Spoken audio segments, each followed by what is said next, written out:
Ma'am ये चीज। हाँ जी। मैम ठीक है। आपने करेक्टेड आंसर्स अभी नहीं भेजा। नहीं, करेक्टेड आंसर नहीं दिए हैं, मैं पहले डिस्कस कर लेती हूँ।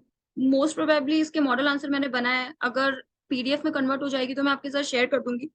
अदरवाइज आप नोट डाउन कर लीजिए। मैं एक्चुअली चाहती हूँ कि मैं आपको ना फ्रेम आंसर का अप्रोच कैसी होती है लिखने की वो सिखाऊं, रेदर देन सिर्फ आपको मॉडल आंसर दूं, ताकि आप लोग समझो कि एग्जैक्ट नहीं आंसर लिखना, क्योंकि सबका टेक्निक अलग अलग है। हो सकता है कि आपको क्लासेस के अंदर थोड़ा अलग पढ़ाया जाए, थोड़ी डिफरेंट अप्रोच हो, बट आंसर राइटिंग की अप्रोच में मेरा मोटिव ये है कि मैं आपको वो सिखाऊं। ठीक है, तो हम डिस्कस कर लेते हैं पहले क्वेश्चन, उसके बाद अगर आपको इसमें समझना है तो आप मुझसे पूछ सकते हो। नाउ, पहला क्वेश्चन था, seals and sealings are one of the most successful achievements of the inhabitants of the Indus Valley, full stop. In the light of the above, amplify the role of seals and sealing in understanding Harappan culture. So first of all, हमें ना decode करना है statement को कि seals and sealings are one of the most successful achievements of the inhabitant of Indus valley. तो seals important and sealings important है, इस पे आप ए मार्क कर दो। One of the most, so this is the most, आपको यहीं पे क्वेश्चन समझना है कि क्या बोल रहे हैं। देन इंडस वैली सिविलाइजेशन, तो हमें सबसे पहले इसके अंदर अप्रोच ही होगी कि इंट्रोडक्शन आप जो भी लिखना चाहो चाहो तो इंडस वैली सिविलाइजेशन का टाइम पीरियड लिख सकते हो जो कि अप्रोक्सीमेटली है, या सील एंड सीलिंग्स का कोई आपको एग्जाम्पल पता है तो वहां से शुरू कर सकते हो। देन इन्होंने लिखा है one of the most successful achievement, तो one of the most success means it is one achievement, successful achievement, but there are other achievements in the Indus valley civilization also. तो हमें सबसे पहले ब्रीफली उनको mention करना है, उसके बाद हम मेंशन करेंगे कि how it is most successful achievement. ठीक है, तो सबसे पहले आप अपने इंट्रो अपने हिसाब से लिख दो। मोस्टली ट्राई करना कि इंट्रो जो हो वो इंफॉर्मेटिव और फैक्चुअल थोड़ा सा हो, और अगर आपका हिस्ट्री ऑप्शनल है तो आप कोई हिस्टोग्राफी या कोई आर्कियोलॉजी उनका भी एग्जांपल्स देके या उनके कोटेशन देके स्टार्ट कर सकते हो। नाउ, अदर अचीवमेंट्स क्या क्या हो जाएंगे, जैसे कि अगर आप पढ़ोगे एनसीईआरटी, ये पूरा एनसीईआरटी से है, जो भी 11 12 की एनसीईआरटी है उसी के अंदर दे रखा है, तो वहीं से ये लिया गया है। ठीक है, उसमें इंडस वैली सिविलाइजेशन के अंदर बॉक्सेस देखेंगे आप, जब आप एनसीईआरटी पढ़ोगे तो आपको उसके अंदर बहुत सारे बॉक्सेस दिखेंगे, तो उन बॉक्सेस से इंफॉर्मेशन ये ग्रैब करी हुई है। Now, first of all, other achievements of inhabitants of Indus valley civilization, सबसे पहले urban planning, this is most important और ये बहुत कॉमन है, जिसमें सबसे पहले एक एग्जांपल आएगा मोहनजोदाड़ो या हड़प्पा, आप इसका एग्जांपल दे सकते हो। देन आर्किटेक्चर हो जाएगा, एडवांस आर्किटेक्चर। एडवांस आर्किटेक्चर में ये हो जाएगा कि जैसे कि उस टाइम पे भी हमें ग्रेनरीज मिलती थी, मल्टी स्टोरेज स्ट्रक्चर मिलता था, या पब्लिक गैदरिंग प्लेसेस मिलते थे, and we had like bricks के, ये सब जो होते थे वो स्टैंडर्ड साइज ब्रिक्स के बने होते थे। तो आप ये एक एग्जांपल ये चीज यूज कर सकते हो, जैसे कि ग्रेट बाथ मोहनजोदाड़ो के अंदर जो मिला है। ठीक है, उसके बाद अगर आप लोगों ने मूवी देखी हो मोहनजोदाड़ो की, एक डॉक्यूमेंट्री आई थी, ऋतिक रोशन और I don't know the name of actress, तो उसके मूवी के अंदर भी काफी अच्छा दे रखा है। Now, extensive trade and commerce, तो एक्सटेंसिव ट्रेड एंड कॉमर्स के अंदर सबसे पहले यह है कि मेहलुआ, अगर आप देखो तो मेहलुआ का डिस्क्रिप्शन है एनसीईआरटी के अंदर। सो वो ये शो करता है कि हमारा कांटेक्ट इजिप्ट और मेसोपोटामिया सिविलाइजेशन के साथ भी था in the form of trade, और उस टाइम पे हमारे पास करेंसी नहीं थी, so it was used to do in like barter system के थ्रू किया जाता था। ये कर सकते हो। आप लोगों को सारे पॉइंट्स लिखने की जरूरत नहीं है, मैं आपको सारे पॉइंट्स इसलिए बता रही हूँ ताकि इन केस अगर आपको दो तीन भी याद है तो which will be sufficient in the answer. Agriculture practices के भी गोदाम्स मिलते हैं, वो भी जैसे कि कल्टीवेशन ऑफ वीट, बार्ले, ये सब का डिस्क्रिप्शन जो है वो मिलता है। देन वाटर प्रिजर्वेशन, ये वाटर प्रिजर्वेशन आप जैसे राजस्थान के एरिया में जाओगे तो आपको वहां पे बहुत सारा प्रिजर्वेशन, वाटर प्रिजर्वेशन जो है वहीं पे मिलेगा, क्योंकि ये बहुत सारी जो हड़प्पन साइट्स हैं, इंडस वैली साइट्स है, वो राजस्थान के अंदर भी है, जैसे लाइक राखी गढ़ी एक्सेट्रा, या गुजरात में जो कि भुज वाले साइड है लाइक धोलावीरा। तो आप लोगों को वहां पे वाटर प्रिजर्वेशन की टेक्निक्स जो है वो मिलेंगी, जैसे लाइक कुआं, बावड़ी, बावड़ी जो है वो अभी भी प्रेजेंट है राजस्थान के अंदर, होती है। Then poetry and bed making, ये आपको वहां पे मिलेगा, जैसे like poetry, pot sorry poetry नहीं ना, पॉटरी। पॉटरी मीन जैसे कि वो लोग पानी ठंडा करने के लिए रखते थे या डेकोरेशन के लिए करने के लिए रखते थे, तो आपको वो वाली चीजें भी मिलेंगी। एंड इसमें आप एग्जांपल ले सकते हो, लाइक पीपल और केशिया एक ट्री आता था, उनके जो है वो नेचुरल प्लांट्स जो है वो मिले हैं, और उस टाइप पे नेचुरल डेटी को पूजन किया जाता था। आफ्टर पोस्ट पोस्ट वेदा के टाइम पे हम लोगों ने थोड़ा नेचुरल डेटी से हटके हम दूसरी चीजों पे आने लग गए थे, एंड गुप्ता पीरियड के बाद तो कम्प्लीटली हमारा टेम्पल आर्किटेक्चर शुरू हो गया था। लेकिन इनिशियली हम लोग नेचुरल डेटीज को ही पूजन करते थे। देन सोशल ऑर्गेनाइजेशन भी मिला है, लाइक आप लोग जब पढ़ोगे तो आप देखोगे अपर सिटाइडल, लोअर सिटाइडल, ये एनसीईआरटी के अंदर गिवन है। तो वो सोशल ऑर्गेनाइजेशन इसलिए होता था ताकि अपर क्लास के लोग जो है, जो जॉब वाले लोग हैं, अपर कास्ट जो माने जाते थे, वो एक पर्टिकुलर एरिया में रहते थे, और जो आम पब्लिक है वो एक पर्टिकुलर एरिया में रहती थी। तो it was example of social organization. Okay, then medical science के कुछ एग्जांपल मिले हैं। ये आपको example Lothal, Kalibanga, Burzahom. Burzahom is in Jammu and Kashmir, ठीक है। Lothal is in Gujarat and Kalibanga it is in Rajasthan. ये मैं इसलिए बता रही हूँ क्योंकि कई बार इस बार का पेपर पैटर्न देख के ये पता चलता है कि ये लोग कुछ फैक्चुअल चीजें भी पूछ लेते हैं, like match of the following में अगर ये आपसे पूछ ले। तो मेडिकल साइंसेस के एग्जाम्पल वहां पे मिले हैं, लाइक डिजीजेस को ट्रीट करने के लिए ड्रग्स, हर्ब्स की फॉर्म में। तो ये सब जो है ये एनसीईआरटी में गिवन है, ऑल दीज पॉइंट्स, ठीक है। नाउ अब आते हैं कि सील का क्या महत्व है हड़प्पन सिविलाइजेशन के अंदर।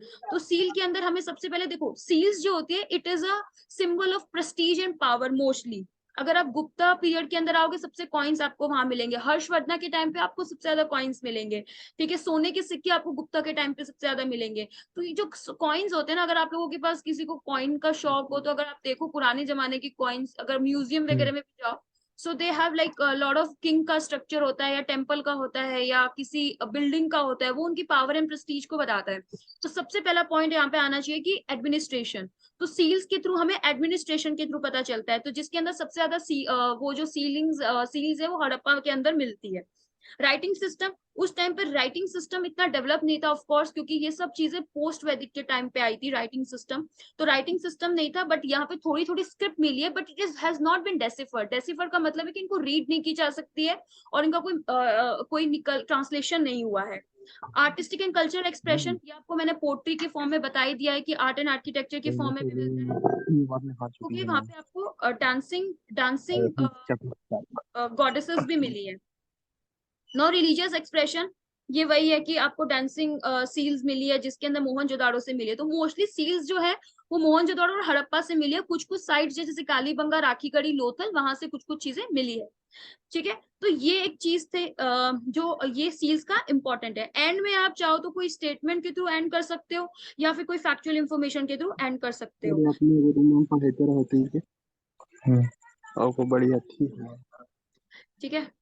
सो this is this is for question number 1, ठीक है। Now I discuss answer number 2, and उसके बाद हम डिसाइड करेंगे। अगर आप लोगों के कोई डाउट्स होंगे तो मैं आपके डाउट सॉल्व करती हूँ, ठीक है। नाउ क्वेश्चन नंबर 2 ये था कि discuss the first battle of Panipat का क्वेश्चन था। Examine the causes of first battle of Panipat while highlighting the causes of Babur's victory.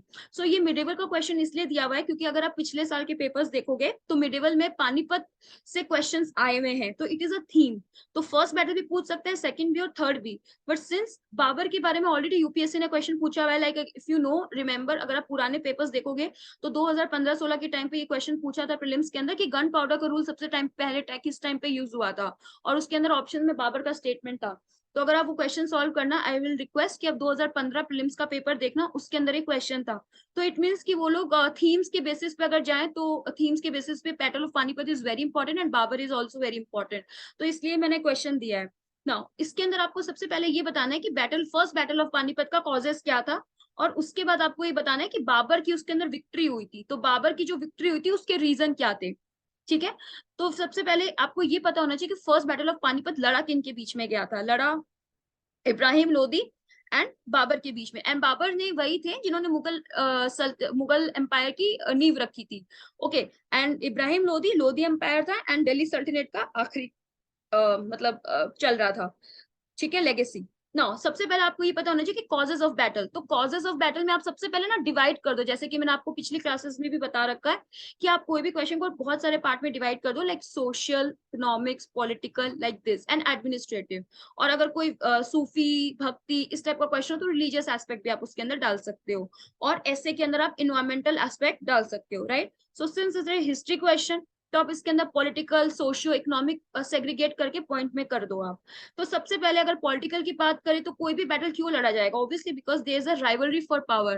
क्योंकि इंडिया को कैप्चर सबको ही करना चाहता था, मोहम्मद कासिम, देन मोहम्मद गौरी, देन दिल्ली सल्तनत, देन दिस मुगल एम्पायर, क्योंकि बहुत ज्यादा रिसोर्स रिसोर्स बहुत ज्यादा रिसोर्सेज अवेलेबल थे यहाँ पे, बहुत सारी पावर्स थी जो कि आपस में लड़ रहे थे। तो एक था कि ज्योग्राफिकल स्ट्रैटेजिक लोकेशन अच्छी है इंडिया की, तो उसको अगर हम कैप्चर कर लेंगे तो अफगानिस्तान, मंगोल्स सबसे ज्यादा रहते थे, उसके बाद चाइना की तरफ, ये सब अच्छा था नेटवर्क। उसके बाद सिविलाइजेशन था जो सबसे ज्यादा इंडिया के अंदर था, like example Indus valley civilization. और उसके बाद धीरे धीरे जो सिविलाइजेशन और कल्चर एंड हमारा जो इंडो इस्लामिक कल्चर है वो ऑलरेडी डेवलप था बिकॉज ऑफ दिल्ली सल्तनत एम्पायर। तो कल्चर एमैल्गमेशन भी बहुत सारा था। तो सबसे पहला रीजन होगा राइवलरी फॉर पावर। ओके, इसके लिए एक हॉटस्टार पे एक सीरीज है बाबर करके, तो अगर किसी को बाबर के बारे में पूरा जानने में इंटरेस्ट हो, it's a very good series, तो मैं आपको रिकमेंड कर सकती हूँ कि आप वो देख सकते हो इफ यू हैव टाइम।